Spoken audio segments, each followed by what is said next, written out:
En octubre de 1983, Raúl Alfonsín fue elegido presidente constitucional con más del 50% de los votos.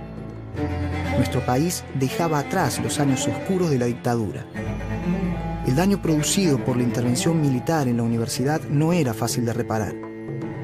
Bajo un clima de entusiasmo y esperanza generado por el retorno a la democracia, la comunidad universitaria inició el dificultoso proceso de reconstruir y renovar sus instituciones. En los años siguientes, las sucesivas crisis políticas y económicas que vivió la Argentina golpearon con dureza la educación estatal. Sin embargo, la Universidad Nacional de Córdoba logró sobreponerse y 30 años después, los ideales reformistas de una educación pública, libre y gratuita se han consolidado.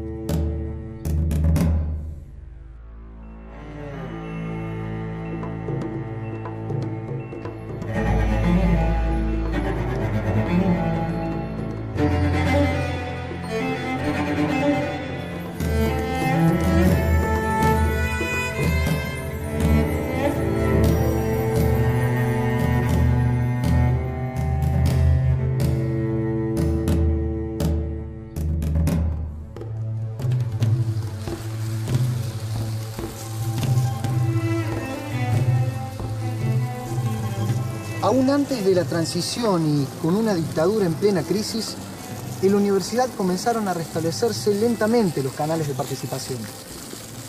Las heridas abiertas por el terrorismo de Estado continuaban presentes en la comunidad universitaria y el proceso de reapertura estuvo condicionado por este hecho. En el 81 todavía se respiraba, pero profundamente, el aire de la dictadura. Ya te digo, a partir del 82 empezó a haber más actividad política y cuando se normalizaron los centros de estudiantes, en realidad el proceso de normalización con mucha lucha y con mucho conflicto empezó recién ahí. A pesar de que las autoridades militares habían prohibido la actividad política estudiantil, algunas agrupaciones y centros de estudiantes mantuvieron su existencia de manera clandestina durante la dictadura. Si bien no tenían un lugar de reunión ni canales institucionales de expresión, los estudiantes se las ingeniaron para mantener vivos estos espacios a través de comisiones espontáneas que organizaban eventos culturales, deportivos, peñas y encuentros con docentes cesanteados o referentes políticos. Este entramado sirvió como base para la reconstrucción del movimiento estudiantil y posibilitó su participación activa en la normalización de la universidad. En ese momento no había consejo superior, no había consejos directivos en la facultad, las autoridades eran designadas por las autoridades políticas, no había participación ninguna, ni de los estudiantes, ni de los profesores en ninguna instancia de gobierno. En muchas facultades se demoró un tiempo bastante largo en reincorporar a los docentes que habían emigrado, a los docentes que se habían dejado cesantes, aunque estuvieran aquí. Uno de los problemas era qué hacer con esos concursos que se habían desarrollado durante la dictadura. Entonces, nuestras posiciones estudiantiles eran que había que desconocer esos concursos y que había que llamar a concurso nuevamente todas las cátedras y había que garantizar en los llamados al concurso que pudieran participar los profesores que habían sido cesanteados, que habían ido al exilio, que estaban volviendo, muchos de ellos.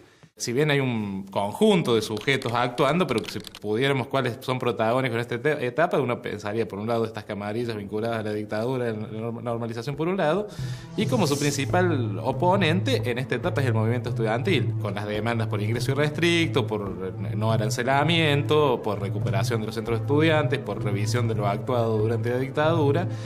Va a ser el principal oponente tanto a las autoridades de la última etapa del proceso militar como a una normalización encabezada por Piantoni que busca poner ciertos cotos al proceso democratizador. Recuerdo perfectamente que era un momento masivo, de muchísima participación, muchísima expectativa, algo de ingenuidad, mucho romanticismo, mucha expectativa, mucha esperanza con el proceso que estaba abriendo de lucha por la democracia, que venían llevando adelante compañeros que estaban de antes que uno ingresara a la universidad. Sobre la base de todo este movimiento estudiantil Se organizan las primeras elecciones de centro. Cuando se han organizado 5 de estas elecciones, se forma una asamblea, resuelve constituir una nueva federación encargada de la normalización. Para nosotros reconstruir mecanismos democráticos era clave, porque nosotros nos habíamos criado prácticamente desde niños en una sociedad donde todo mecanismo democrático estaba abolido. Entonces se volvió para nosotros una cosa muy importante repensar la democracia, ¿no? Y era también un clima de época, ¿no? Me parece que en eso tuvo mucho que ver el alfonsinismo, que creo que en aquellos años por ahí nosotros no lo supimos apreciar en la importancia que tenía.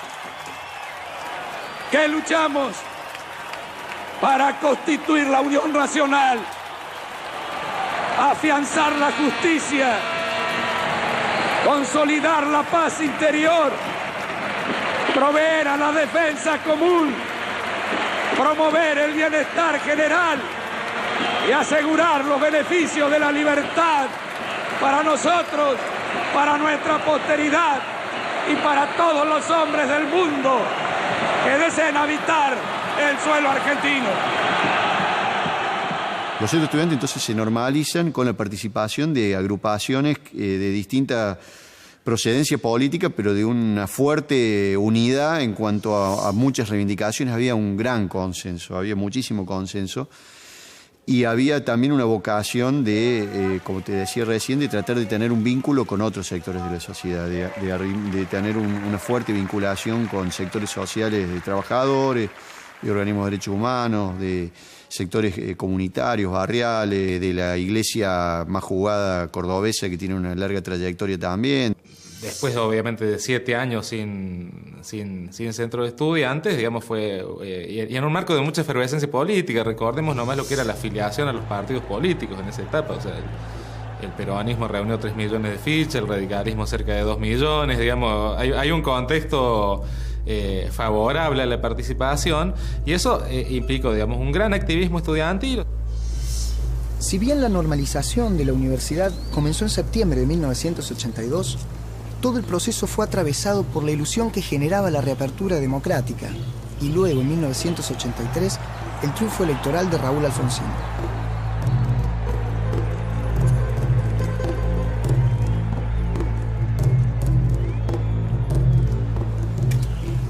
La reorganización de la universidad se llevó adelante bajo un clima de gran entusiasmo y participación, que tuvo como característica el trabajo conjunto entre distintas agrupaciones.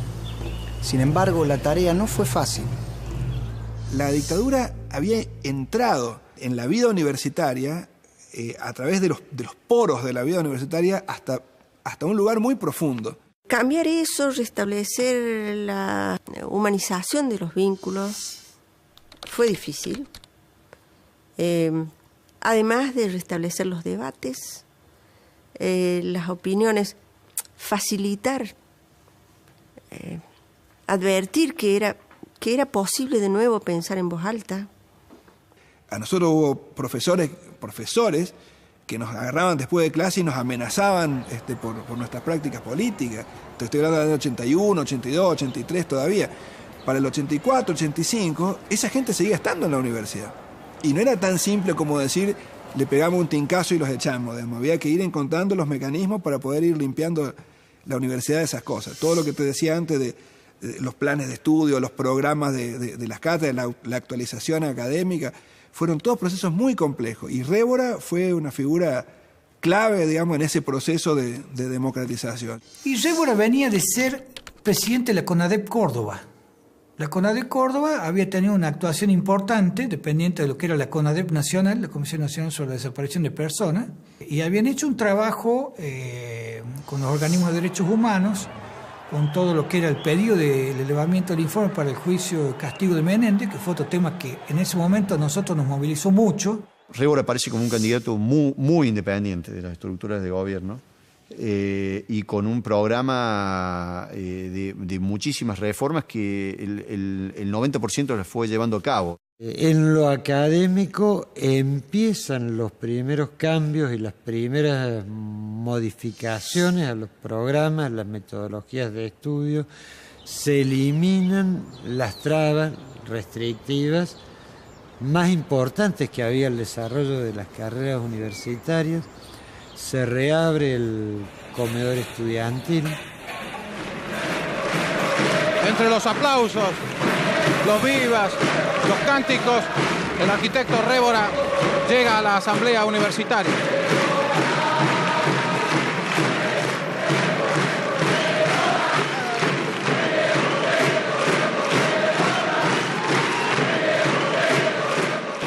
Si en 1918 se abrieron las puertas de la universidad democratizándola, si en 1945 se ensanchó esa apertura abriendo las puertas a los sectores laborales para que pudieran entrar en la universidad, en esta etapa que nos toca vivir se abrirán las puertas de la universidad para que la universidad salga al encuentro de la sociedad, se nutra de ellos, recoja sus problemas y los elabore en sus laboratorios sociales y en sus laboratorios técnicos.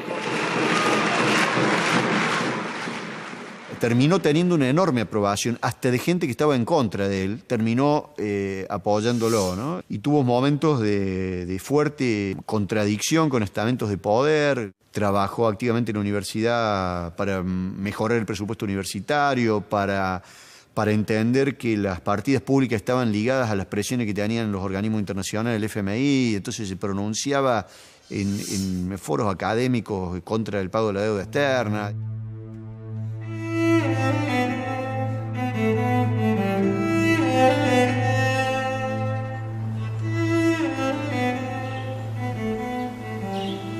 La vuelta a la democracia había generado entusiasmo e interés por la participación política en la universidad. Bajo la figura del presidente Alfonsín, se congregaron expresiones muy diversas de la juventud, incluso algunas que no suscribían al Partido Radical.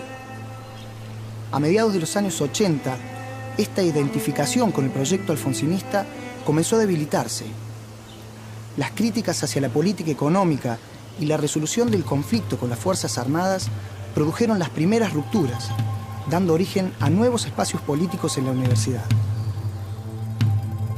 En ese momento todo lo que pasaba en el país resonaba muy fuertemente en la universidad y los centros de estudiantes y federación estábamos permanentemente movilizados en torno a estos grandes temas, ¿no?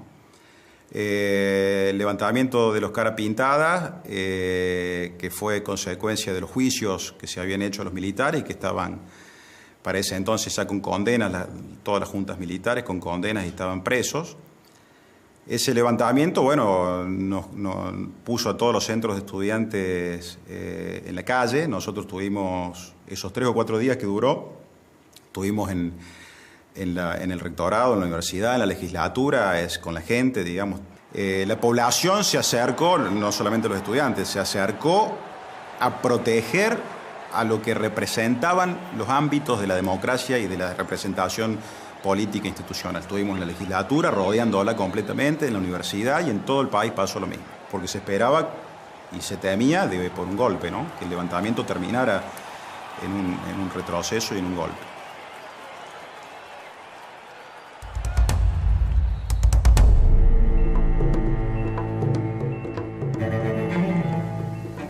A finales de los años 80, los acontecimientos políticos y económicos que signaron la última etapa de la presidencia de Raúl Alfonsín provocaron una desilusión progresiva en toda la sociedad. El 14 de mayo de 1989, en el marco de una profunda hiperinflación, se celebraron elecciones presidenciales y Carlos Saúl Menem se impuso con el 47% de los votos. Durante su gobierno, las experiencias de organización iniciadas con el retorno de la democracia se fueron desarticulando y el desinterés en la política se generalizó entre los más jóvenes. Las políticas que lleva adelante el menemismo en el área de educación pública en general y en particular en la universidad tienden a considerar que la educación es un gasto que el Estado tiene que tender a reducir más que una inversión que no es analizable en términos de beneficio económico. Fue un periodo de ahogo presupuestario muy duro. Permanentemente había que estar peleando, exigiendo, luchando para conseguir mejoras presupuestarias y los fondos necesarios, por lo menos para funcionar. A mí me parece que los años 90 fueron esos años del ahogo presupuestario en los que nos acostumbramos a estar permanentemente en una actitud de defensa, digamos así, de lo que nosotros interpretamos que eran los logros democráticos que habíamos conseguido. Es decir, de defensa para que la universidad no se privatice, para que la universidad no se arancele, para que la universidad se sostenga como universidad pública. Y nos acostumbramos en esos años a que la universidad se sostenía prácticamente a pulmón. A medida que se reduce el Estado, un estado de bienestar, que es el que le corresponde sostener la educación pública como un derecho, va avanzando una restricción presupuestaria que impone que la educación debe buscar, las instituciones educativas deben buscar de qué manera sustentarse. Pero desde el punto de vista político creo que fue más grave, porque fue el periodo en que se implementaron desde el Ministerio de Educación, inclusive con la Ley de Educación Superior, las mismas políticas que se implementaban en lo económico, digamos, políticas neoliberales, se llevaron a la universidad con un sesgo privatista, con una serie de normas que venían de sugerencias del Banco Mundial, que eran una receta, como todas las recetas para todos los países igual. La educación es una mercancía, entonces las universidades están al servicio de los mercados, a los que imponen los mercados. Esa es la lógica, una lógica competitiva que irrumpe en todas las instituciones, desde la familia hasta la educación. Las reformas neoliberales que se plasman centralmente, aunque no exclusivamente, en la Ley de Educación Superior, que se sanciona con un alto nivel de conflictividad en el 95, avanzaron cercenando conquistas históricas de la universidad pública, el movimiento estudiantil. Pautaron, por ejemplo, el incremento de la participación docente en los órganos de cogobierno. Eliminaron la participación de estudiantes y egresados como miembros plenos de los tribunales de concurso. Admitía, digamos, en su articulado el financiamiento privado de la universidad pública y permitía, en el caso de que las autoridades lo quisieran, el arancelamiento.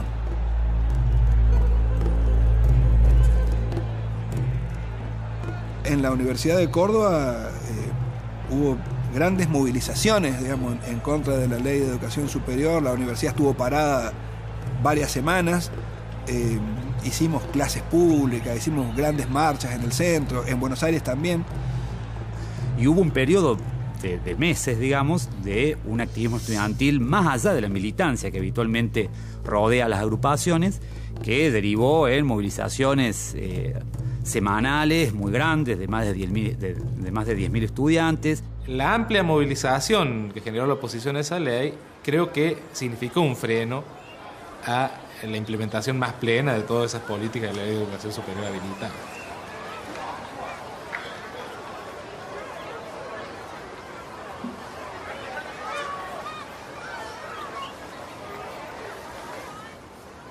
Entonces, durante los años del menemismo, se empezó a utilizar la CONEAU para evaluar las universidades con criterio de eficiencia en el sentido económico. Y el sentido de eficiencia económico no siempre, es más, yo diría casi nunca, va en la misma lógica que el sentido académico. El buen trabajo académico no siempre es rentable, no siempre es eficiente, no se puede medir con los mismos criterios que se mide una empresa. La concepción de la educación como un bien mercantil trajo graves consecuencias a la universidad.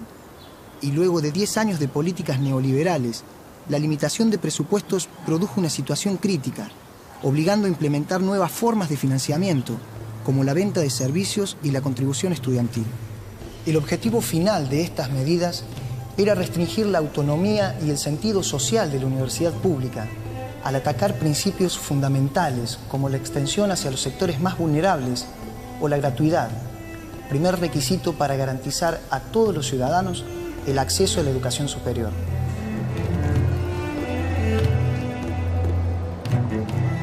La comunidad universitaria realizó manifestaciones masivas en protesta contra estas políticas. Primero en 1995, cuando se aprobó la Ley de Educación Superior, y luego en 2001, contra el ajuste promovido por el ministro Ricardo López Murphy. Estas movilizaciones fueron el antecedente de una nueva oleada de participación política en defensa de la universidad pública y gratuita, desencadenada luego de la crisis de diciembre de 2001. A partir del 2003 tenemos varios aspectos que son significativos, ¿no? En primer lugar, la recuperación del rol del Estado en el sostenimiento de la educación. Y ahora sí uno puede decir que hay un presupuesto digno. La ley de financiamiento educativo creo que marca una línea muy importante con el objetivo de que la inversión en educación en todos los niveles y en todas las jurisdicciones, digamos, se plantea como un objetivo que se debe alcanzar el 6% como mínimo del Producto Bruto Interno, el llamado gasto en educación, que en realidad es inversión, ¿verdad? Como expresión de este aumento del financiamiento del sistema universitario y del sistema educativo en general, hay un aumento del financiamiento hacia la promoción de la investigación.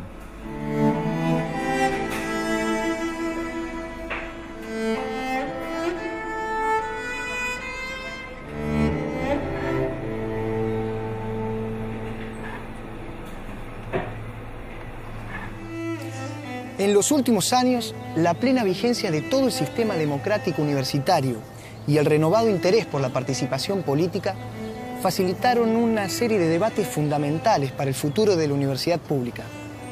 Una universidad que tiene como principal objetivo garantizar el derecho de la educación superior a todos los ciudadanos. Se hicieron un montón de acciones que fueron confluyendo a mejorar el funcionamiento del sistema democrático y político en la universidad. Se han vuelto a poner en discusión, se han vuelto a abrir debates políticos, de política académica y de acerca de la articulación de la universidad con la sociedad, que habían sido clausurados durante años. Y a mí me parece que eso es una potencialidad muy rica. La educación superior es un derecho, y ese derecho lo debe garantizar el Estado.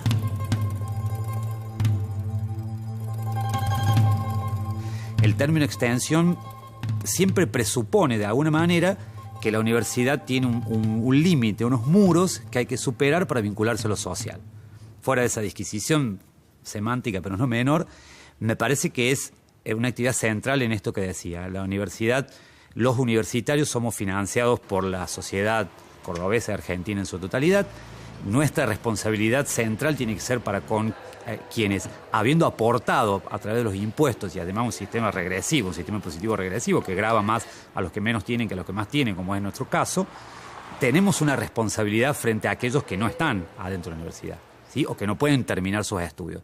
Desafíos siempre hay, creo que van a seguir existiendo, y expectativas también. El tema es que exista una participación cada vez mayor de la comunidad universitaria en la formulación de las políticas, en la formulación y la ejecución de los proyectos y de la investigación, en la existencia de carreras nuevas acordes a las necesidades de un desarrollo, de mejoras en la calidad de vida de la población. Y hay un desafío que es creo que es fundamental, y que es la incorporación de cada vez mayores sectores actualmente excluidos o históricamente excluidos a la educación universitaria. Se está en un momento de transición de las formas de producción y comunicación del conocimiento. La universidad deberá afrontar cómo se posiciona en la comunicación a través de medios digitales, cómo promueve, cómo utiliza esas herramientas que favorecen una diversificación de la llegada para ofrecer sus carreras, sus cursos, sus capacidades. La universidad tiene mucho que hacer, tiene mucho que dar. Romper en algunos sectores cierto aislamiento, ¿no es cierto?, cierta postura de élite que todavía en algunos sectores queda. Romper y marcar rumbos, pero marcar rumbos hacia un mundo más solidario. Un mundo y el anhelo también, ¿no?, que efectivamente puedan incluirse todos, o sea, que todos los jóvenes puedan ver que la universidad es posible para ellos también. En 1884, Ángela Certini de Camponovo se convirtió en la primera mujer egresada de la Universidad Nacional de Córdoba. Sin embargo, pasaron muchos años hasta que las damas tuvieran las mismas oportunidades que los hombres de acceder a la educación superior. Desde 1970, todos los años, las mujeres egresadas de la universidad han superado en cantidad a los varones. Este protagonismo en la vida universitaria fue avanzando en todos los ámbitos y en 2007, por primera vez en 400 años de historia, una mujer, Carolina Escoto, fue elegida como rectora de la Universidad Nacional de Córdoba.